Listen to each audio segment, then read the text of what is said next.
Hello. It's been a while since I've actually sat down to record this because I recorded the whole of Telltale season 2, and then I just took a big break. Well, not a big break, but a break, maybe 2 weeks or so. Just because I guess I needed it. Um, so yeah, we're just gonna get right into Quinn, I guess. Nope. It was my first day in my new apartment, but of course, both my mother and brother were here, judging and criticizing every little detail I'd chosen. Every little detail I'd chosen this place myself. It was a tiny two-bedroom apartment in a terrible neighborhood, and I planned to share it with a roommate I had yet to meet in person. The apartment was within walking distance of my college campus and a big shopping area. My secret plan was to get a job while I was in school and become financially independent. This place was cheap, and I thought eventually I could afford my share of the rent once I had a job. It was a simple, straightforward, and achievable plan, I hoped. I'm so embarrassed. You will tell no one your last name in this city. I won't have people knowing a child of mine lives in the damn slums. I have half a mind to call this entire thing off. That cat again. Now his eyes are sky blue. Quinn's eyes are blue? He was just on the screen and I can't remember. Okay. I sighed as I petted Quinn's cat on the sofa. Casper was a friendly little white creature that loved attention and was well behaved. My mother scowled at the animal with disgust. She hated pets. Calm down, Mother. We've already been over this. She knows she's not allowed to share her identity for her own safety. Right, sister? Yes, I know. That was a fact I would hide regardless of their asking. The further away I was from the mafia life, the better. I was so excited to live on my own. Nothing was going to bring me down today. Where is your roommate? I'm not sure. She should be here soon. My new roommate, Quinn, already lived in this apartment for a few months. There was decent furniture already in the house, including a couch, television, game console, and various cooking equipment. Her bedroom door was shut, and although I was curious, I didn't peek. If I wanted her to respect my space, I needed to do the same. What is all this crap? Brandon was looking over some little sculptures of animals on shelves and abstract paintings taped to the walls. She said her hobby was art and miniature sculptures. I guess this is it. They're cute. Brandon shook his head, unimpressed. You used to draw, didn't you? You were really talented. You could do a lot better than this. It's abstract art, Brandon. It's a style of painting. It's a toddler's finger painting. I rolled my eyes and he snickered. I can't look at this garbage heap anymore. Brandon, I'm going home. Yes, Mother. I'm going to meet this roommate and make sure his sister settles in. Fine. Mother left, slamming the door behind her. I approached my brother, leaving the cat on the sofa, and grumbled. I don't know why she's so irritated. It's not like she cares, and she'll never visit. She's concerned for her reputation. I sighed in annoyance, but I was used to her heartlessness. While it took me a long time to come to terms with her hatred of me, it still hurt. My brother snuck up behind me and wrapped his arms around my waist before kissing my ear. I can't say I approve either. I pulled free and glared at him. Don't do that. We've talked about this. Why are you so fucking stupid, huh? I winced as he snapped at me. While he agreed to help me attend college, he clearly had unspoken expectations about what that meant for our relationship. My rejection continued to hurt him, and in return, he was lashing out against me more each day. It was one more reason I was eager to get away. I'm not. You are. I agreed to all of this thinking you'd live alone, somewhere respectable, somewhere I could stay with you. That won't ever happen. I've told you repeatedly after you killed my friend that we were over. After a year of not speaking to you at all, you still don't get that. So in this reality, Brandon killed that boy she had a crush on out of jealousy. Yes, I recall Valkii gave him the silent treatment for a full year, but she agreed to resume a normal sibling relationship if he helped her attend college. A request their mother would have refused otherwise. But Brandon still has romantic feelings for her and isn't handling their separation well. Studying medicine was their mother's requirement, and Valkii wanted an excuse to get away from her family. What's your brilliant plan, huh? Why do you insist on a roommate or living in this shithole? His sudden anger surprised me, considering how quiet he'd been around Mother. I just want to be independent. Idiot. You'll just be a burden on your roommate. You know that, right? You can't boil water without breaking something. You wouldn't fare much better. We both grew up with servants handling all our needs. Brandon was an expert assassin, but he'd never cooked a meal or done a load of laundry in his life. On the other hand, I had been repeatedly forced to help the servants as punishment. Unlike Brandon, at least I could recognize a laundry machine. He chuckled and shook his head, then sighed. You won't fit in this fantasy life, sister. I worry that playing pretend is going to fill your head with nonsensical dreams. We're mafia. There's no escaping that, no matter how much you wish otherwise. I prayed that wasn't true. I was desperate to find a way to escape. I wanted a normal life, one without fear of abuse and bloodshed. You said college would buy me a decade at minimum. You remembered the rules, right? Considering my brother's paranoia and my mother's controlling nature, their rules were fairly reasonable. I accepted them without argument. Yes, I have to study medicine and maintain good grades. I must always keep my phone with me because it tracks my location. For your safety. And your obsessiveness. And I should avoid sharing my last name. Good. And you already know I'll be checking up on you frequently. If you break any of those rules, you're coming home. I grumbled with acknowledgement, and Brandon sighed and pulled me into a hug against my will. I agreed to this so you'd talk to me again. That's the only reason. I hate this. I don't want to be apart from you. Before I could argue, a voice echoed behind us, followed by Casper's loud meow.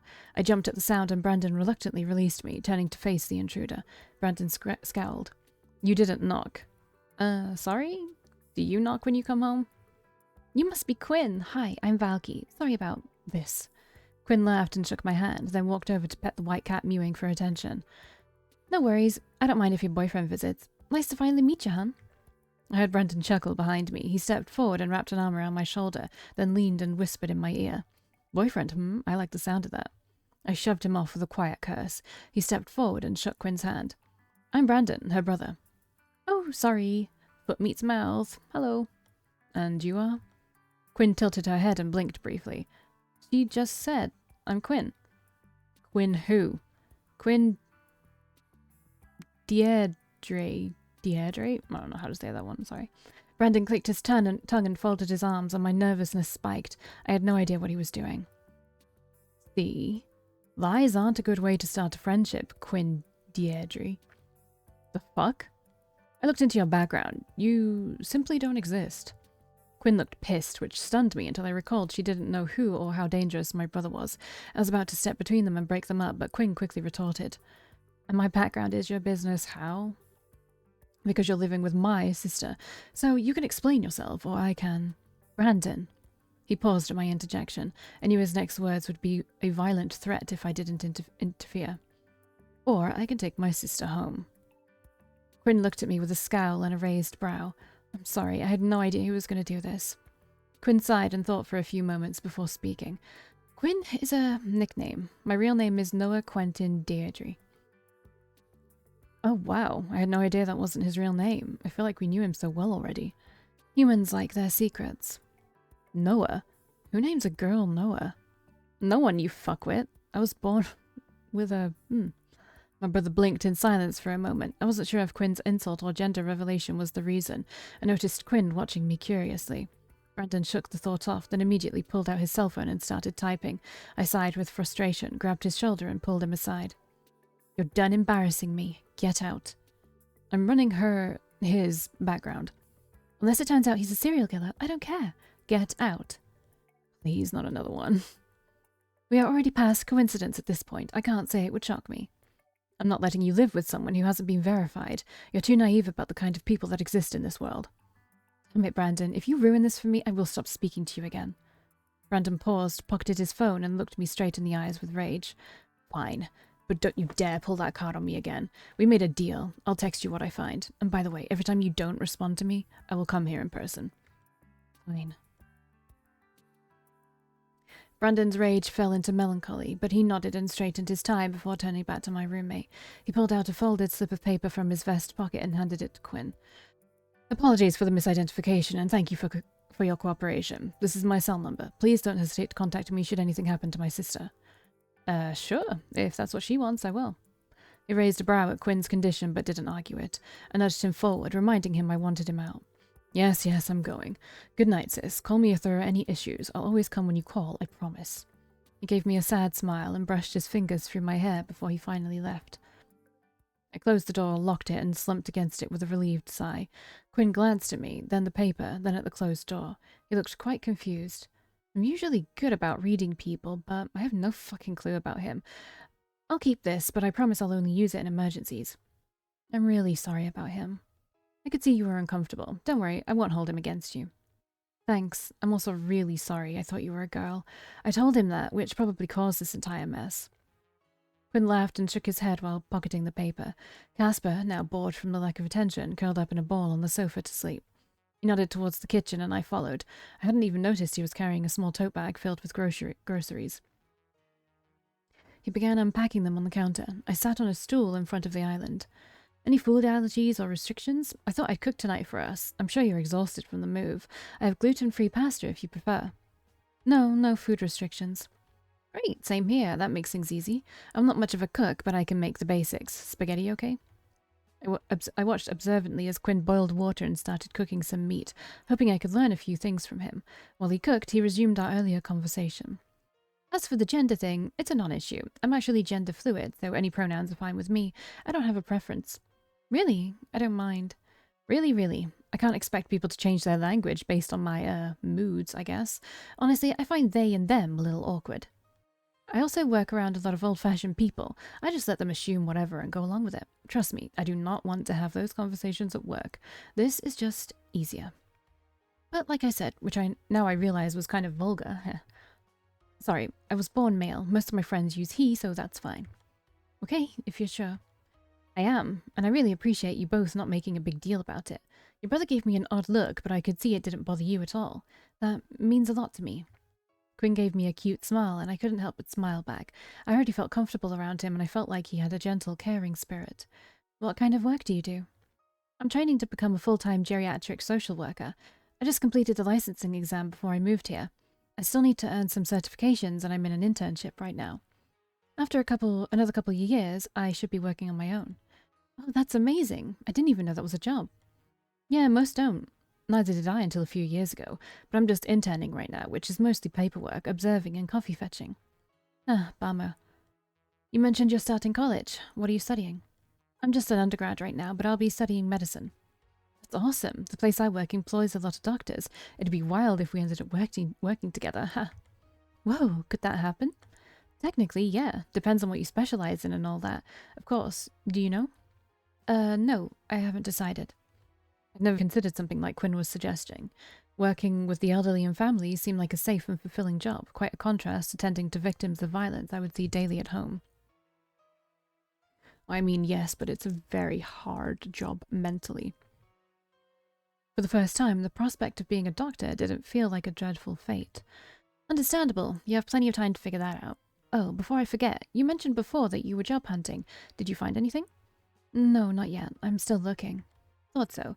There aren't many options around here, so I asked a few friends. There's a job opening at a cafe nearby. It's nothing fancy and the pay isn't impressive, but the job is yours if you want it. You'd be doing waitressing, cleaning tables, working the register, dull stuff like that. Wow, really? Yes, of course I'll take it. Thank you so much.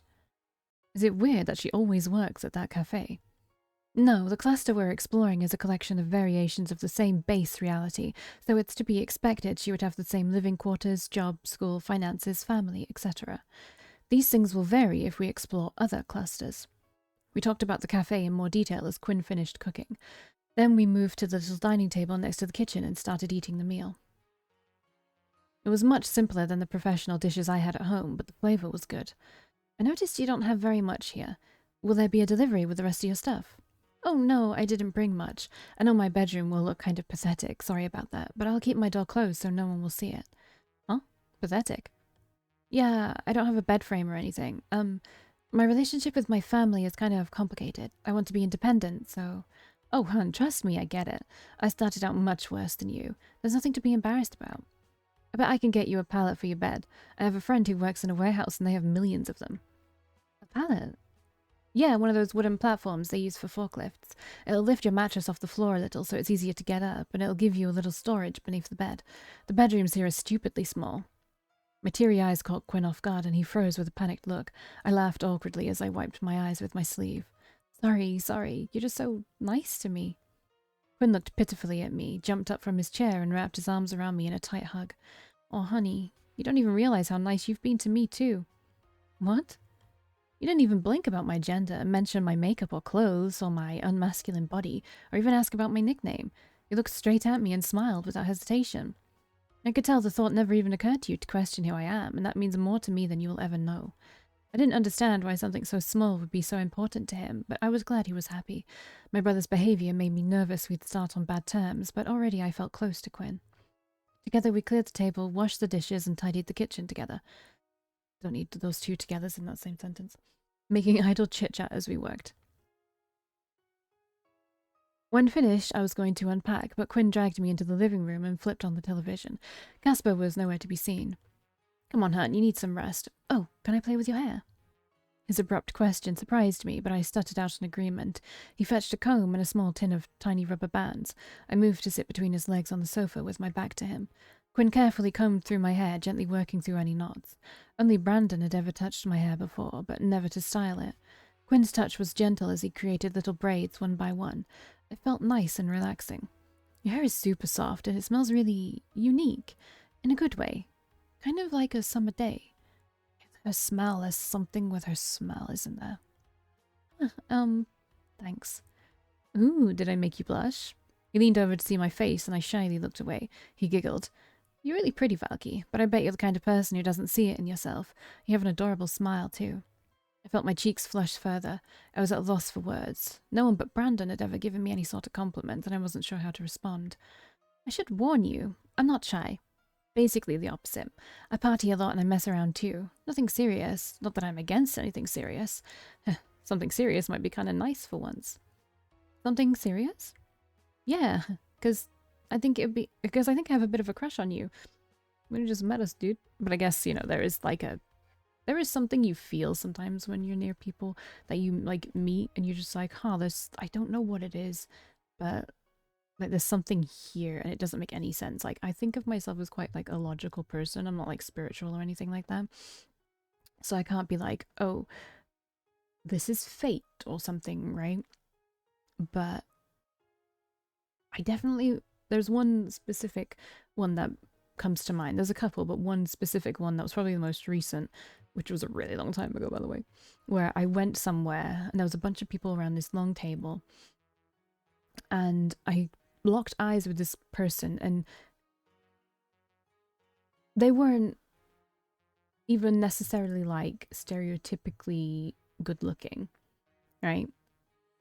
I wouldn't say that, but there was just something when I looked at them and I was like, there's something here. I hadn't even talked to them. It was weird and I don't understand it. If anyone else understands that, I would love to know like what the fuck that was, because there was so like not my type. I don't really have a type, but I usually only like people after I've spoken to them. But there are those few people where I've looked at them and been like, there's something already here. That went nowhere, by the way. I mean, we went out for a bit, but it went like nowhere. I don't talk to that person anymore. And they kind of betrayed my trust, actually, by telling someone something that I told them in confidence that then got back to like my family and yeah, someone in my family anyway. So yeah, that made me realize that feeling doesn't mean anything, but it's nice to have that feeling. Anyway, yeah, I would really love to know if there's like any scientific basis behind that or anything, I spun around to look at Quinn with disbelief. He offered a goofy grin. Sorry, I'm not the type to hold back on my feelings. Is this important? Yeah, there's no thing. Okay.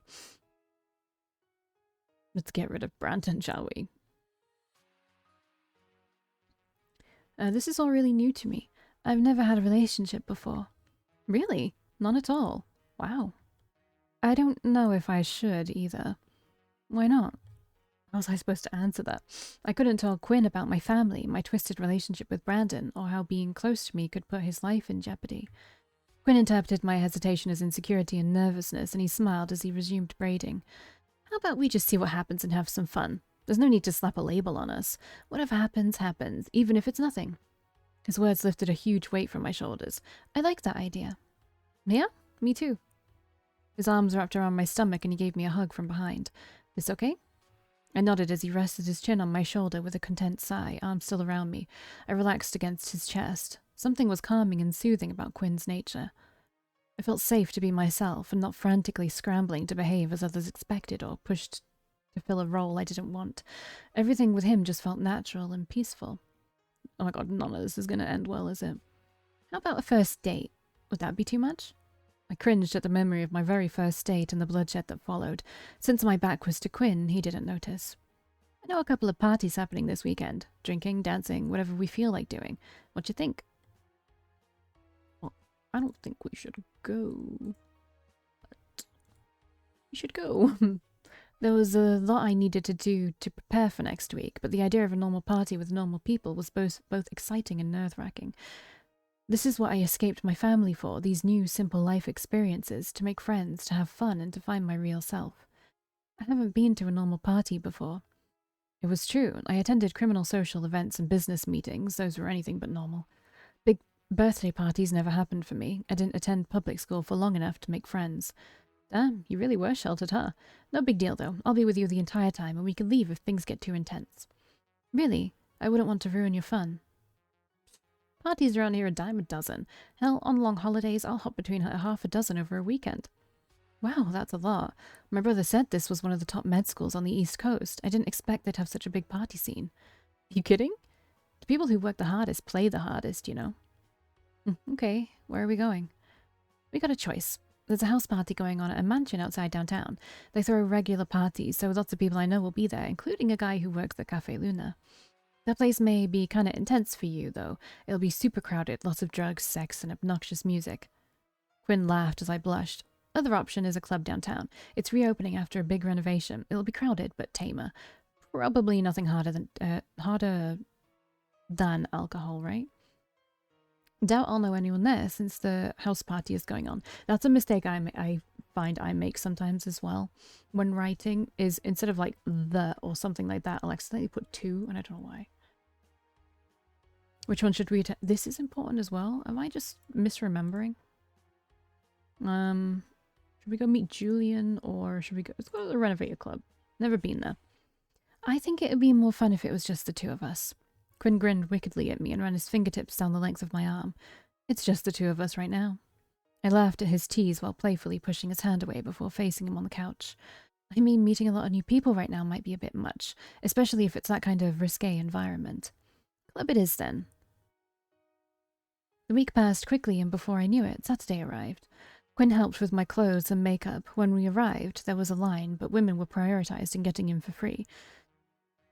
With a bright smile, his pretty dress, and speaking in a higher-pitched tone, Quinn's androgynous look passed for female, and we were both inside quickly. Oh, we're actually getting Quinn in a dress. He looks cute. The club was beautiful with bright lights, leather seating areas, and a bar that nearly ran the full length of one wall, stopping short of the restrooms. The dance floor was wide, and a DJ was rocking out. It occurred to me at that moment I had no idea how to dance to such music. No one was ballroom dancing here, and I cursed myself for not considering that ahead of time. My anxiety immediately spiked, but Quinn dragged me straight to the bar. What you want, hun? I froze in choice paralysis as my eyes scanned the massive selection on display. Quinn laughed. Don't tell me you've never had alcohol either. I've had champagne and a little wine. Fucking fuck. What am I gonna do with you? I better start you off light. No. Do I need to move myself?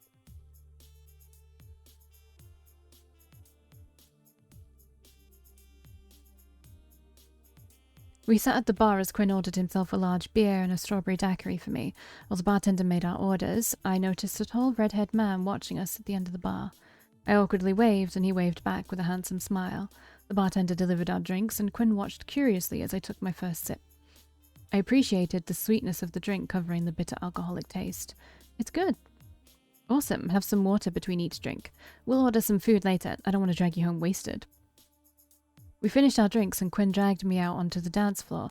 I made a fool of myself, but Quinn was so carefree, and I was already tipsy, that it was easy to relax and have fun. Quinn attempted to teach me a few moves, and we both laughed at my miserable attempts. After a few tracks played, the music slowed down. I thought we would take a break, but Quinn quickly pulled me close and wrapped an arm around my waist. We swayed with the music together. Having fun? Yeah, lots. I've never been to a place like this before. We can come any time, just the two of us. Really? You wouldn't get bored of me? I noticed his eyes slowly scanning my face as if memorizing every little detail in silent fascination. I felt my cheeks flush from the intensity of his stare. It's impossible to be bored around you. His hand raised and cupped my cheek gently as his gaze fixated on my lips. His head leaned down to rest against mine as his grip around my waist tightened. I know I said we'd just see what happens, but honestly, waiting sucks. I prefer to make things happen, and right now, I want to kiss you, Valkii. I nervously licked my dry lips and Quinn grinned. My eyes fluttered closed as he leaned down and our lips met tenderly. I could taste his beer and salty snacks. Our kiss was interrupted when the music changed again. A handful of people rushed past us on the dance floor. One bumped into me, sending me stumbling forward into Quinn's arms. I blushed again as I regained my footing, but Quinn just grinned at me and we resumed our dancing. Eventually, we were both tired, sweaty, and laughing at our silliness. This is nice. Quinn stepped away to order food while I found an empty booth and plopped down with a tired sigh and sore feet. My first day at work was going to suck. My feet weren't used to this. Hey there, cutie, all alone tonight? Who's this? Oh, it's a random dude. A man I'd never seen slid into the booth next to me, way too close for a stranger. His hand reached out and squeezed my thigh far higher up my leg than was comfortable. He grinned mischievously and leaned in close. I was trapped in that seat between the stranger and a wall. I found myself frozen with fear and uncertainty. How about's a boy shot or three? I felt his lips brush against my ear, and I could smell smoke and alcohol in his breath. I bristled with anger and shoved him back, but only managed to push him slightly. What? Not into fun? No need to be a bitch about it. I just want to show you a good time. Get the fuck off her, creep. Quinn grabbed the man's collar without hesitation and yanked him back. The guy nearly fell backwards off the booth seat since he was caught by surprise. But the stranger was large, and Quinn had a small stature. He rebalanced himself and turned, raising an eyebrow at Quinn.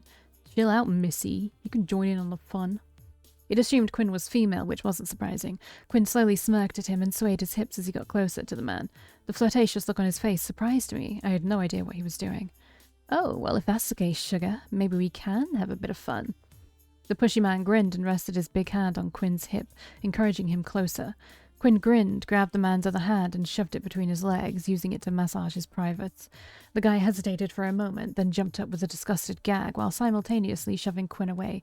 Quinn stumbled, but was expecting the reaction, so he regained his balance easily. Not saying that. Get away from me. I ain't into that nasty shit. The guy stormed off, face red and shaking from both embarrassment and anger. Quinn laughed, calling out in a mockingly sad tone. Aw, but you said we could have some fun. Come back. The guy flipped Quinn off before vanishing into the crowd. Quinn fell into the booth seat across from me, laughing his head off. Quinn, that could have been dangerous. What if he hit you? His laugh faded and he frowned apologetically at me. I can handle it. Not the first time I've been hit by a homophobe. But sorry if I worried you. He was all over you and I, got a little jealous until I saw how scared you looked. Then I just got angry. Jealous? I realize most girls are used to being manhandled, but it's probably a brand new thing for you, and it just really pissed me off. I hate to admit it, but I kind of get what Julian's talking about now. Julian? What do you mean? Nothing important. I just wanted us to have fun tonight. It's okay. I am having fun. Thank you for helping me. What the fuck did Julian say? He doesn't know us yet, does he? We were interrupted by a waitress bringing our food over. She set a large basket of chicken wings, dipping sauces, and chips in front of us. Oh, I have strawberries today. Sorry. And chips in front of us both, and gave us each a small plate. I glanced around the club as she worked. The place was packed with even more people than when we first arrived. There was a long line to both bathrooms. The bartenders were barely keeping up with demand and were being shouted at for orders. The chaos was fascinating. Have you ever been to, like, a club that serves food? I've never been to a club that serves food. I noticed Quinn staring at me with a smooth grin on his face. What? You have no idea how cute you are. I blushed and dug into the food. I was quite hungry and Quinn followed suit immediately. These are so good. Nothing beats chicken wings and beer. I was a little tipsy, but I'd only had a couple of drinks and a lot of water. I'd lost count of how many beers Quinn had downed, but it didn't seem to affect him in the slightest. Despite the major crowd, obnoxiously loud music, and small bursts of anxiety that popped up randomly, I was enjoying myself a lot. Quinn seemed to exude both confidence and reassurance, and I felt at ease beside him. Do you go to clubs like this a lot?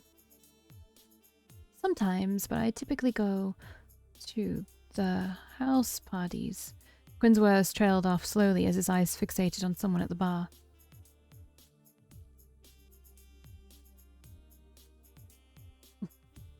I followed his wide-eyed gaze to see the redhead I'd waved at earlier sitting and talking to a tall, muscular man with long black hair ordering a drink. Confused, I glanced back at Quinn to see pure panic in his eyes. He reached across the table and grabbed my hand. We have to leave. Now. Huh? What's going... Without answering, Quinn yanked me up from the booth and we ran to the entryway and out onto the street. We didn't stop until we got into Quinn's old car and peeled out of the parking lot in a panic. He kept glancing in the rearview mirror, but no one was following us. I didn't think either man even noticed us. Quinn? What's going on? And we'll find out in the next one.